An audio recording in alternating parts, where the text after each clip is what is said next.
Amour, choix et regard, c'est le titre du premier roman de notre invité de la page culture, un roman qui invite le lecteur à l'amour véritable, mais surtout à la prudence quant au choix à opérer face au regard de la société. Bonsoir Alexis. Bonsoir Marie-Laure. Alors, vous vous êtes donné pour nom de plume Alexis, un nom masculin qui cache bien une histoire que vous voudrez bien nous raconter juste en quelques secondes. Oui, Alexis, en hommage à mon père, qui se prénommait Alexis, mais aussi pour dire à ma mère que même si elle n'a pas eu de garçon, elle a eu 5 filles, une fille peut faire comme un homme, tout simplement. Alexis, dans votre roman, vous abordez pas mal de thèmes, notamment l'amour, c'est le premier mot d'ailleurs, amour, et presque toutes les histoires relatées sont tristes et à la fois scandaleuses même. Prenons le cas de Fleur, qui n'a pas pu profiter de son amour avec Ricoeur. Elle n'a pas pu profiter de l'amour qu'elle avait avec Ricoeur parce qu'elle n'a pas assumé son choix. Elle a voulu suivre les autres, le regard de sa famille. Et donc elle a été influencée par sa famille. Tout à fait. Et ça, c'est le problème du choix dont vous parlez, le regard. Qu'est-ce qu'il faut faire donc pour opérer le bon choix? Moi, je dirais que pour opérer le bon choix... Est-ce qu'il faut faire fi du regard? Non, faire fi, par exemple, de la vie des autres, notamment de ses parents, comme c'est le cas de Fleur?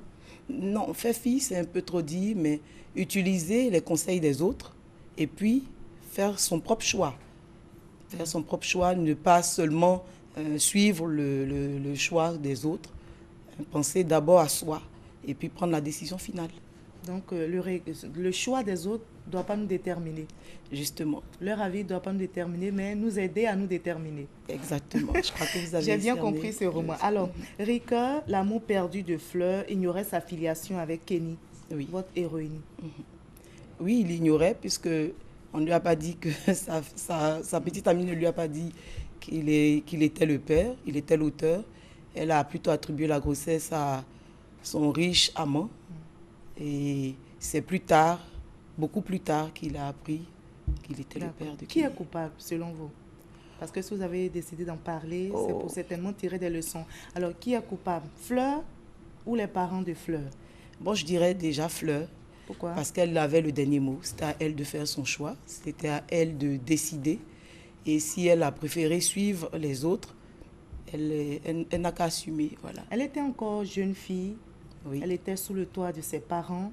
Est-ce que vous pensez qu'elle avait véritablement le choix? Oui, on a toujours le choix. Surtout que cela détermine notre vie, détermine notre futur. On a le dernier mot, on a toujours le choix. Elle était étudiante. Oui. Elle était presque livrée à elle-même, certainement. L'environnement, on a envie de faire peut-être comme les autres. C'est bien dommage, c'est bien vrai aussi, que nos étudiants vont au-delà de leurs possibilités. Et c'est ce qui les emmène quelquefois à basculer dans certains vices comme la cybercriminalité. Voilà. Le scandale que vous dépeignez dans votre roman, c'est l'amour entre deux femmes, Alice et Ginette. L'homosexualité. L'homosexualité. Alors cette question peut être un peu gênante. Vous cautionnez l'homosexualité? Oh non, cautionner, pourquoi je ne pourrais pas cautionner? Mais je vous invitez le lecteur à ne pas condamner l'homosexuel. À ne pas condamner, bien sûr, puisque nous sommes des hommes. Nous ne pouvons pas toujours comprendre les choix des autres.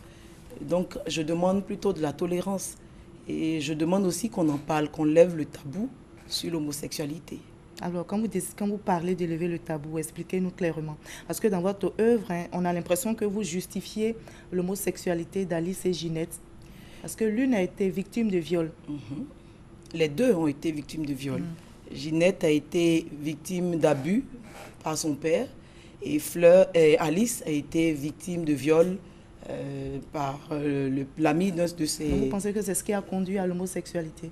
Non, mais dans le roman, c'est un peu la raison pour laquelle ces deux jeunes filles deviennent homosexuelles. Mais ça ne justifie pas l'homosexualité dans la vie courante. Voilà. D'accord. Alors donc, pour terminer rapidement, oui.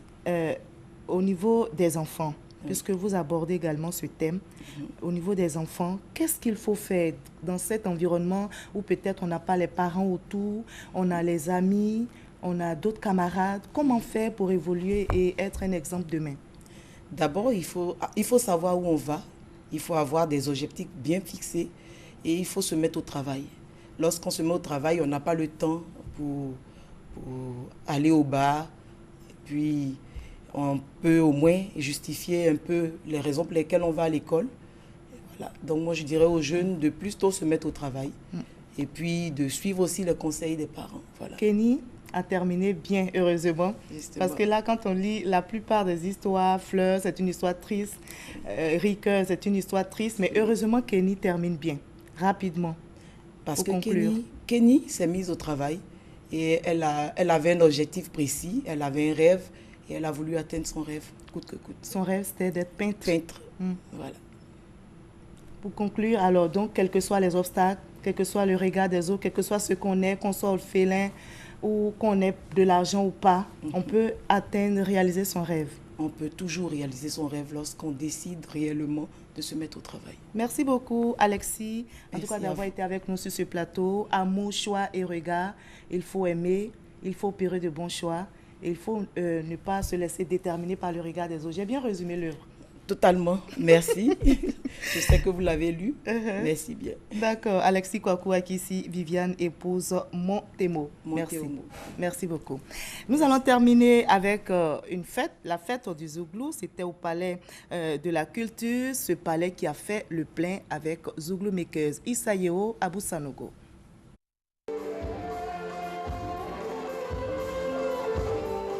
Palais de la culture de Trècheville.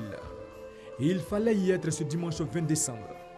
Pour son baptême de feu, le meilleur groupe de l'année, Zouglou Makers a donné un grand concert, tant au niveau de la qualité artistique qu'au niveau de la mobilisation. Pendant 2 heures d'horloge, Jean-Roger Adom et ses amis ont égrené des titres de Djamou Djamou, leur unique album, repris en chœur par un public acquis à leur cause. Ajoutez à cela quelques titres de leur prochain album. Des ballets improvisés, des cris de joie, la salle Anoumambo du Palais de la Culture a libéré un Zouglou.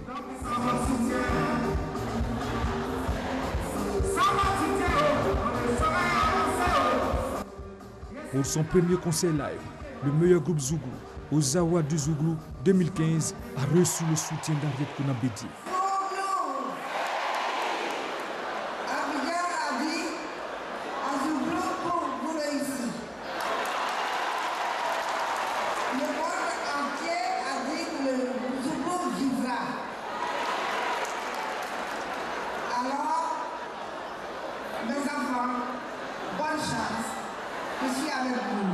Et comme en Zouglou ça réussit toujours, Petit Denis, les patrons et Shaolin du groupe Conti ont contribué au succès de cette fête.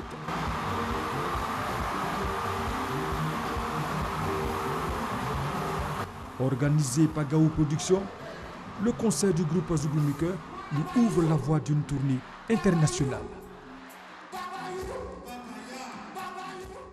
Et c'est sur ces images que nous refermons ce 20h. Merci à vous tous de votre aimable attention. On se retrouve demain à la même heure. Portez-vous très très bien.